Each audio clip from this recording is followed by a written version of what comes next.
जय श्री हरि विष्णु, राधे राधे। दोस्तों, आप सभी का मेरे चैनल में बहुत बहुत स्वागत है। आज हम आपके लिए अत 16 सोमवार व्रत कथा लेकर आए हैं। एक समय श्री महादेव जी पार्वती जी सहित मृत्युलोक में भ्रमण करते हुए अमरावती नगरी में आए। वहां के राजा ने बहुत विशाल और सुंदर शिव जी का मंदिर बनवाया था। सो शिवजी महाराज पार्वती जी सहित उसी मंदिर में रहने लगे। एक दिन पार्वती जी ने भगवान शंकर से कहा, हे प्राणनाथ, आज मेरा मन चौसर खेलने को कर रहा है। पार्वती जी के आग्रह पर भगवान शंकर चौसर खेलने को तैयार हो गए।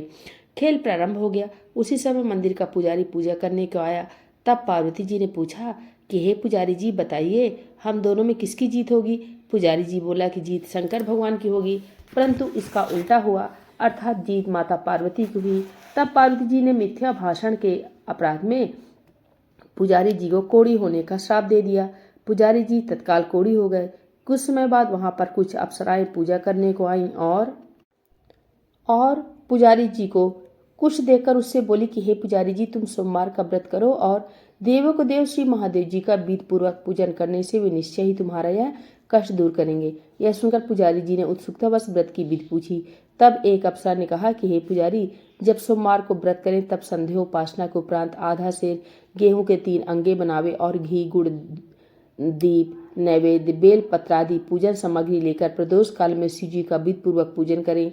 फिर एक अंगा शिव जी को अर्पण कर शेष 2 अंगा प्रसाद समझकर वितरित करें और स्वयं भी प्रसाद लें। इस विधि से 16 सोमवार करने के पश्चात 17वें सोमवार को पाव भर गेहूं के आटे की बाटी का चूरमा बना भोग लगाकर बांट दें। फिर सुकुटुम्ब प्रसाद ग्रहण करें। ऐसा करने से भगवान शंकर प्रसन्न होकर तुम्हारे सभी मनोरथ पूर्ण करेंगे। यह सब विधि विधान बताकर अप्सराएं स्वर्ग को चली गईं। पुजारी यथाविधि 16 सोमवार का व्रत कर रोग मुक्त हो गया और नियमित पूजा करने लगा। कुछ समय बाद श्री शंकर फिर आए। पुजारी को देखकर पार्वती जी पे रोग मुक्त होने का कारण पूछा। तब पुजारी जी ने सब कुछ बता दिया, जिसको सुनकर पार्वती जी ने भी यह व्रत किया। फलस्वरूप अप्सर कार्तिकेय जी माता के आज्ञाकारी हुए। तब कार्तिकेय जी ने भी पार्वती जी से पूछा कि क्या कारण है जो मेरा मन आपके चरणों में लगा। पार्वती जी ने ही व्रत बतलाया। तब कार्तिकेय जी ने भी व्रत किया। फलस्वरूप उनका बिछड़ा हुआ मित्र मिला। उसने भी कारण पूछा। कार्तिकेय जी के बताने पर अपने विवाह की इच्छा से दोस्त ने भी यथाविधि व्रत किया। फलतः वह विदेश गया। वहां के राजा की कन्या का स्वयंवर था।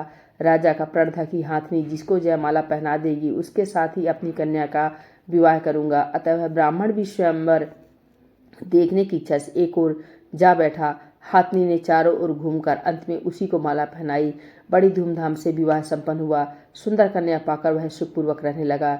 एक दिन राजकन्या ने पूछा कि हे नाथ, आपने कौन सा ऐसा पुण्य किया जिसे सब राजकुमारों को छोड़कर हाथनी ने आपको ही जयमाला पहनाई। तब ब्राह्मण ने 16 सोमवार का व्रत यथाविधि बतलाया।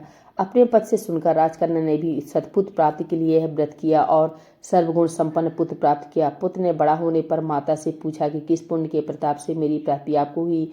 राजकन्या ने सविधि व्रत बताया। तब राज्य प्राप्ति की कामना स्वयं भी व्रत करने लगा। उसी समय राजा के दूतों ने आकर राजकन्या के लिए उसका वरण किया और आनंद से विवाह संपन्न हुआ। राजा का स्वर्गवास हो जाने पर ब्राह्मण को राजगद्दी प्राप्त हुई। फिर भी वह इस व्रत को करता रहा। एक दिन उसने अपनी पत्नी से पूजन सामग्री लेकर मंदिर में चलने को कहा, परंतु उसने दासियों द्वारा सामग्री मंदिर में भिजवा दी। तब राजा ने पूजन समाप्त किया तो उसी समय आकाशवाणी हुई कि तू इस पत्नी को घर से निकाल दे, नहीं तो तेरा सर्वनाश हो जाएगा। प्रभु की आज्ञा मानकर उसने रानी को निकाल दिया। तब रानी अपने भाग्य को कोसती हुई एक नगर में बुढ़िया के पास गई।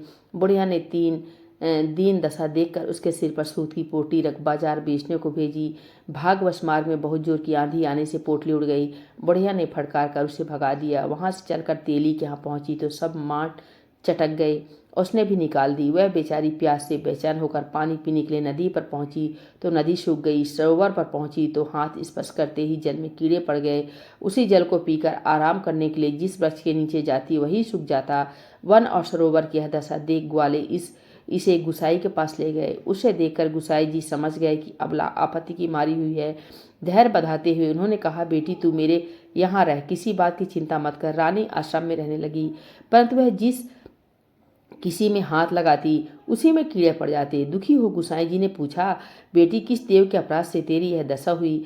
रानी ने बताया कि पति की आज्ञा का उल्लंघन कर मैं महादेव जी के पूजन को मंदिर में नहीं गई। रानी की बात सुन गोसाई जी ने शिव जी की प्रार्थना करने के बाद उससे कहा कि हे बेटी, तुम 16 सोमवार का व्रत करो।